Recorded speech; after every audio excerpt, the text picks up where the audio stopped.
Assalamualaikum warahmatullahi wabarakatuh. Bertemu lagi kita pada pembelajaran sejarah kebudayaan Islam kelas 4. Anak-anakku sekalian, pada minggu yang lalu kita sudah belajar tentang masa awal dakwah Nabi Muhammad Shallallahu Alaihi Wasallam. Nah, untuk kali ini kita akan belajar tentang ketabahan Nabi Muhammad Shallallahu Alaihi Wasallam. Nah, dalam video kali ini nanti di akhir video akan ada soal. Nanti anak-anakku bisa kerjakan di rumah, ya.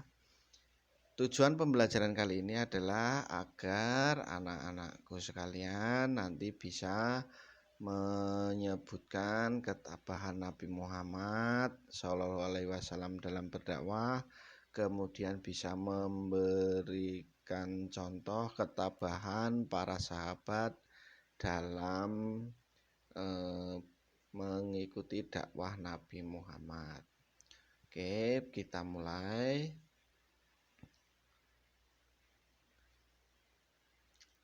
Yang pertama, ketabahan Nabi Muhammad atas ancaman Abu Lahab. Nah, siapakah Abu Lahab? Abu Lahab adalah paman Nabi Muhammad yang selalu merintangi, selalu mengancam dan menentang dakwah Nabi Muhammad. Beliau pernah suatu hari ketika Nabi Muhammad sedang sholat, datanglah Abu Lahab. Nah, Abu Lahab meletakkan kotoran di atas punggung beliau. Nah, Abu Lahab terkenal sebagai orang yang paling gigih menantang dakwah Nabi Muhammad. Begitu juga dengan istrinya. Nah, ia sering meletakkan duri-duri di sepanjang jalan yang dilalui oleh Nabi Muhammad agar Nabi Muhammad kakinya merasa kesakitan. Akan tetapi Nabi Muhammad selalu sabar dalam menghadapi rintangan dari kedua orang tersebut. Nah, kejahatan mereka, Abu Lahab dan istrinya, ini akan mendapatkan balasan dari Allah Subhanahu wa Ta'ala, seperti yang terdapat dalam surat Al-Lahab ayat 1-5.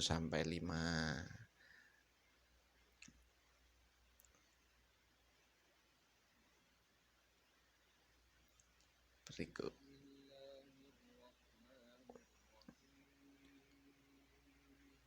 Dengan nama Allah yang Maha Pengasih, Maha Penyayang. Tabbat yada Abi Lahab wa tab. Binasalah kedua tangan Abu Lahab, dan benar-benar binasa dia. Ma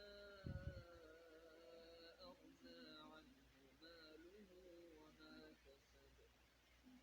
Tidaklah berguna baginya hartanya dan apa yang dia usahakan. Sayasla naran dhata lahab. Kelak dia akan masuk ke dalam api yang bergejolak, neraka. Wa imra'atuhu hammalatal hatab. Dan begitu pula istrinya, pembawa kayu bakar, penyebar fitnah. Fi jidha hablum min masad. Di lehernya ada tali dari sapu yang dipintal. Nah, demikian Quran surat Al-Lahab ayat 1-5 beserta dengan artinya. Selanjutnya, yang kedua adalah ketabahan Nabi Muhammad atas ancaman para penguasa Mekah. Pada saat itu, penguasa Mekah itu tidak rela melihat Nabi Muhammad bertambah pengikutnya. Nah, mereka akhirnya berkumpul dan mengadakan pertemuan di Darun Nadwah, membicarakan tentang cara untuk merintangi dakwah Nabi Muhammad Shallallahu Alaihi Wasallam. Nah, para penguasa Mekah tersebut mengambil keputusan untuk menyebarkan fitnah dan kebohongan agar masyarakat jangan sampai mengikuti dakwah dan menjauhkan diri dari Nabi Muhammad Shallallahu Alaihi Wasallam. Selanjutnya yang ketiga adalah ketabahan atas siksaan kaum kafir Quraisy. Nah, banyak cara yang digunakan kaum kafir Quraisy untuk menghalangi dakwah Nabi. Di antaranya, ketika Nabi Muhammad melaksanakan sholat, beliau dilempari kotoran binatang yang busuk baunya. Nah, kotoran tersebut mengenai kepala Nabi Muhammad. Nah, ketika itu beliau sedang sujud, kemudian dilempari kotoran sehingga mengenai kepala Nabi Muhammad. Setelah itu datanglah Fatimah membersihkan kotorannya. Nah, setelah kotorannya bersih, Rasulullah Shallallahu Alaihi Wasallam kemudian melanjutkan sholatnya kembali. Kemudian kaum kafir Quraisy juga merencanakan siksaan untuk Nabi Muhammad, yaitu beliau jika berjalan di suatu tempat maka akan dipukuli. Nah, tujuan mereka itu apa? Tujuan mereka yaitu ingin melemahkan fisik dan mental Nabi Muhammad Shallallahu Alaihi Wasallam dalam berdakwah. Nah, sehingga diharapkan Nabi Muhammad itu nanti fisiknya sakit dan lemah. Nah, kebetulan Fatimah mendengar hal ini, kemudian melaporkannya kepada Nabi Muhammad. Namun Nabi Muhammad menjawab, "Hai anak perempuanku, diamlah, janganlah kamu menangis." Nah, hal ini menggambarkan ketabahan Nabi Muhammad dalam menghadapi siksaan kaum kafir Quraisy. Kemudian yang keempat, ketabahan atas pemboikotan terhadap Bani Hashim. Apa itu boikot atau pemboikotan? Pemboikotan adalah sama artinya dengan pengucilan. Nah, dikucilkan. Nah, kaum kafir Quraisy melakukan pemboikotan terhadap Bani Hashim. Kenapa Bani Hashim? Karena Bani Hashim adalah yang selama ini menjadi pembela dan pendukung dakwah Nabi Muhammad. Nah, ketika kaum kafir Quraisy memboikot Bani Hashim, Nabi dan umat Islam pada waktu itu menderita kelaparan, kemiskinan dan tidak bisa berhubungan dengan dunia luar. Akibatnya agama Islam pada saat itu sulit untuk berkembang. Nah, isi pemboikotannya apa saja? Kok sampai menderita kelaparan dan kemiskinan?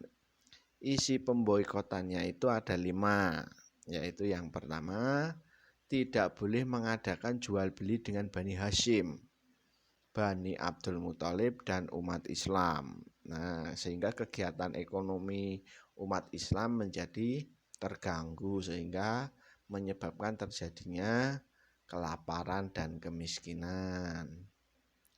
Kemudian yang kedua, dilarang mengadakan perdamaian dengan Bani Hashim, Bani Abdul Muthalib dan umat Islam kecuali jika Muhammad menyerahkan diri. Kemudian yang ketiga, tidak boleh mengadakan pernikahan. Nah, jadi tidak boleh mengadakan pernikahan dengan keluarga Bani Hashim, Bani Abdul Muthalib dan umat Islam. Nah, karena mereka dikucilkan. Kemudian yang keempat, dilarang berbicara. Nah, berbicara aja dilarang. Menjenguk orang sakit juga dilarang. Yang berasal dari keluarga Bani Hashim, Bani Abdul Muthalib, dan umat Islam. Nah, berbicara saja tidak boleh. Ya. Kemudian yang kelima, tempat tinggal umat Islam pada saat itu diasingkan. Nah, disendirikan, dipisah di bagian utara kota Mekah. Kemudian bagian itu pemukiman kaum muslim dijaga ketat oleh kaum kafir Quraisy sehingga tidak dapat berhubungan dengan masyarakat Mekah, tidak dapat melakukan jual beli, tidak dapat menjenguk keluarganya yang sakit. Tuh. Kemudian yang kelima adalah ketabahan para sahabat dalam berdakwah.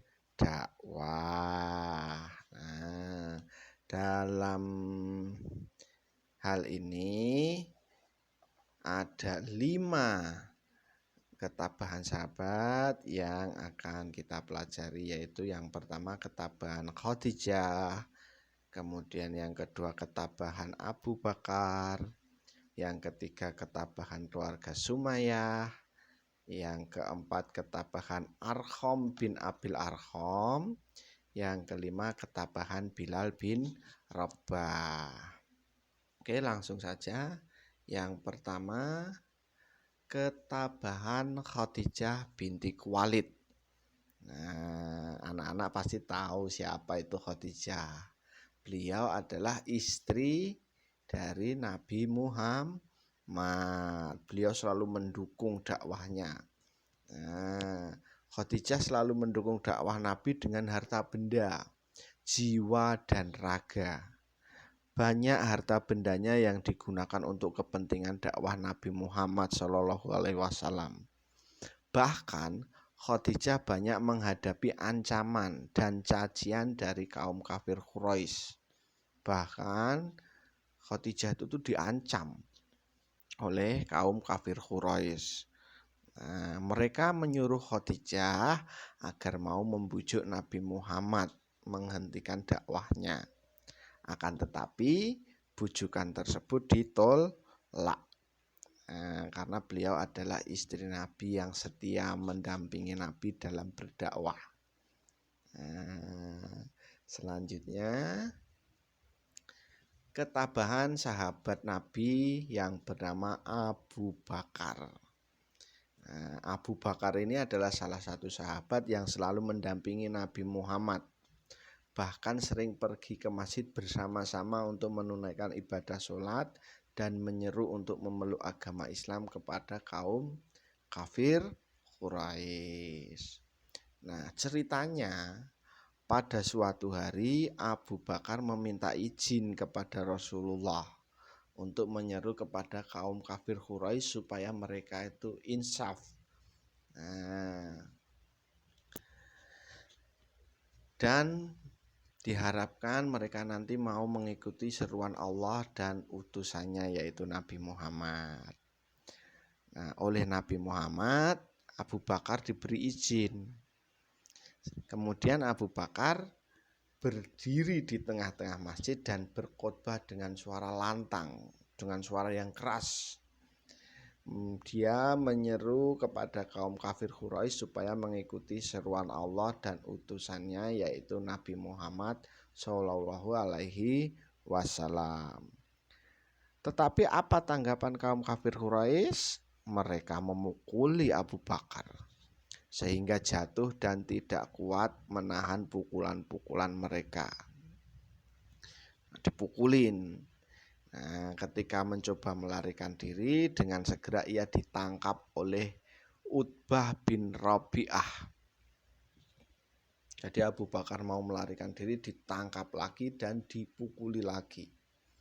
Nah, akhirnya Abu Bakar ditolong oleh orang dari keturunan keluarga Taimi yang kebetulan lewat di situ, dan dibawa ke rumah ayahnya Abu Quhafah. Nah, dengan takdir Allah Subhanahu wa taala, tidak berapa lama kemudian luka-luka Abu Bakar sembuh. Itu ketabahan sahabat Nabi yang bernama Abu Bakar. Kemudian yang ketiga, yaitu ketabahan keluarga Sumayyah. Nah, bagaimana perasaanmu ketika melihat orang yang disiksa di bawah sinar matahari? Tentunya kasihan ya, di bawah sinar matahari yang panas disiksa. Nah, kasihan sekali. Nah, itu adalah salah satu siksaan yang dialami oleh sahabat Nabi Muhammad SAW yang bernama Yasir. Nah, siapa Yasir ini? Yasir ini adalah suami dari Sumayyah. Nah, mereka sekeluarga disiksa oleh majikannya yang bernama Abu Jahal. Nah, cara menyiksanya bagaimana? Mereka diikat, kemudian diseret dengan kuda, kemudian dijemur di panas matahari. Nah, di bawahnya beralaskan pasir. Di pasir itu adalah pasir yang dibakar, jadi sangat panas.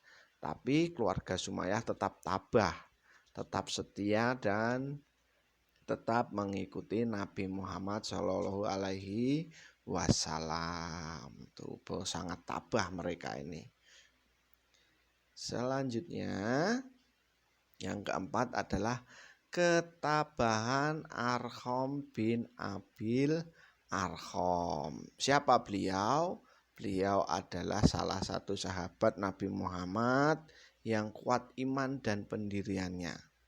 Nah, imannya sangat kuat. Ini dibuktikan dengan rumah tempat tinggalnya dijadikan pusat dakwah Nabi Muhammad Shallallahu Alaihi Wasallam secara sembunyi-sembunyi. Nah, yang materi kemarin sebelumnya sudah Bapak jelaskan bahwa Nabi Muhammad berdakwah secara sembunyi-sembunyi di rumah sahabat yang bernama Arqam bin Abil Arqam. Nah, melalui rumah inilah Nabi Muhammad berdakwah secara sembunyi-sembunyi sehingga bertambahlah pengikut dakwah Nabi Muhammad. Nah, Arqam bin Abil Arqam ini sering mendapat ancaman. Tetapi juga sering mendapatkan bujukan dari kaum kafir Quraisy agar meninggalkan ajaran Islam. Nah, Arqam bin Abil Arqam tetap tabah dan menjadi pengikut setia Nabi Muhammad Shallallahu Alaihi Wasallam.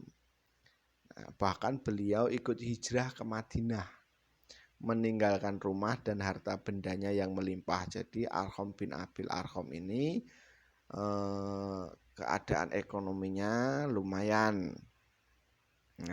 kaya, tapi beliau bersedia meninggalkan harta bendanya demi mengikuti hijrah Nabi ke kota Madinah. Nah, seperti itu. Kemudian yang kelima, ketabahan Bilal bin Rabah. Nah, siapakah beliau? Beliau adalah seorang hamba sahaya yang berasal dari Abyssinia, atau kalau sekarang namanya Ethiopia, negara Ethiopia. Nah, beliau ini seorang budak berkulit hitam. Nah, beliau dibeli oleh Umayyah bin Khalaf, salah seorang pemuka kaum kafir Quraisy dan penantang dakwah Islam. Nah, ceritanya Bilal bin Rabah ini merasa tertarik untuk mengikuti dakwah Nabi. Nah, tertarik dia karena apa? Karena dalam Islam tidak ada yang namanya perbudakan. Nah, beliau tertarik. Setelah mengikuti Nabi dalam berdakwah, dia menyatakan diri sebagai seorang muslim, dia masuk Islam. Nah, Umayyah majikannya ini mendengar hal itu sangat marah. Wah, ini budak ini kok keterlaluan ini. Aku ini penantang si Muhammad, malah dia masuk Islam. Nah, kemudian Umayyah menyiksa dan memaksa Bilal bin Rabah agar kembali pada kepercayaan menyembah berhala. Nah, akan tetapi Bilal tetap tabah, tetap sabar walaupun disiksa oleh majikannya yang bernama Umayyah tadi. Bilal ini dicambuk berkali-kali. Nah, bekas lukanya itu sampai rata di seluruh tubuhnya. Di punggung, di dada, di perut, di kaki, di tangan. Nah, beliau tetap menahan sakit sambil berucap ahad, ahad, ahad. Nah, beliau tetap sabar. Setelah dicambuk tidak mempan, Umayyah lalu menjemur Bilal di panas terik matahari. Waktu siang tuh kan daerah Mekah tuh padang pasir tuh panas. Nah, dijemur di situ, ditelantangkan, ditidurkan di atas pasir yang panas, kemudian di atas perutnya diletakkan batu besar, ditindih batu besar. Nah, bisa dibayangkan betapa tersiksanya Bilal waktu itu. Akan tetapi siksaan itu tidak sedikit pun mampu mempengaruhi akidah yang diyakininya. Nah, jadi Bilal ini tetap sabar, tetap ada keyakinannya, tetap ikut Nabi Muhammad Rasulullah. Nah, ketika penyiksaan itu berlangsung, Bilal dengan tegas menyatakan pendiriannya dan dengan suara terputus-putus mengucapkan lagi kata-kata ahad, ahad, ahad. Nah, artinya apa? Artinya adalah Tuhanku hanya satu. Nah, karena Bilal ini sudah masuk Islam, sudah mengucapkan syahadat, Tuhannya cuma satu yaitu Allah. Nah, begitu ceritanya. Nah, itu tadi materi tentang ketabahan Nabi Muhammad dan ketabahan para sahabat dalam masa-masa awal berdakwah. Banyak menerima tantangan, rintangan dari kaum kafir Quraisy, ada yang disiksa seperti itu. Nah, kesimpulannya bahwa Nabi Muhammad beserta para sahabat selalu bersabar dan tabah dalam menghadapi segala macam cobaan, rintangan dan tantangan dari kaum kafir Quraisy. Tuh, jadi anak-anakku bisa mencontoh sifat Rasulullah ini, sifat para sahabat, selalu sabar dalam menghadapi segala macam ujian. Seperti sekarang ini sedang masa pandemi. Nah, kita belajarnya daring. Nah, jadi anak-anakku Bapak harapkan bisa bersabar dan tabah untuk mengikuti pembelajaran daring ini ya. Jangan sampai bosan, tetap semangat. Oh, sahabat Nabi aja disiksa, diterik matahari, dipukulin, dicambuk aja bisa sabar. Nah, Bapak harapkan anak-anakku tetap sabar mengikuti pembelajaran daring dan tetap semangat dalam belajar ya. Kemudian di sini ada latihan soal. Ada 5 soal. Nah, latihan soal ini nanti boleh anak-anakku kerjakan, ditulis di buku tulis, kemudian difoto, kemudian dikirimkan ke WA pribadi Bapak. Ya, waktu pengerjaannya sampai pertemuan berikutnya. Nah, boleh dikerjakan secara berkelompok, boleh dibantu oleh orang tuanya. Nah, ada 5 soal ya, dijawab semampunya. Nah, sesuai dengan apa yang kalian pahami dari penjelasan materi yang Bapak sampaikan tadi. Oke. Kemudian ini ada 5 soal. Kemudian yang terakhir Bapak pesan kepada anak-anakku sekalian agar Tetap semangat dalam belajar, jangan sampai kendor. Jangan kasih kendor, pokoknya tetap semangat walaupun kita belajarnya belum bisa tatap muka, kita harus tetap semangat belajar. Sama-sama berdoa supaya pandemi ini cepat berlalu jadi kita bisa belajar secara tatap muka. Oke, Bapak ulangi lagi. Tugas hari ini adalah mengerjakan soal yang ada di akhir video ini. Ada 5 soal.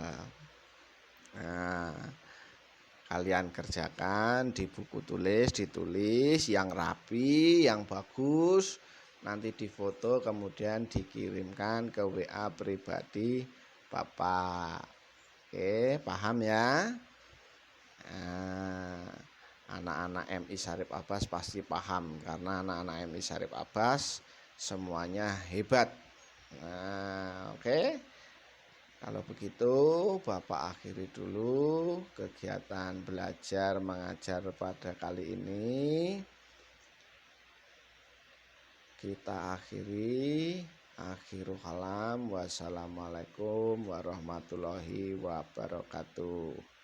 Tetap semangat ya anak-anakku sekalian.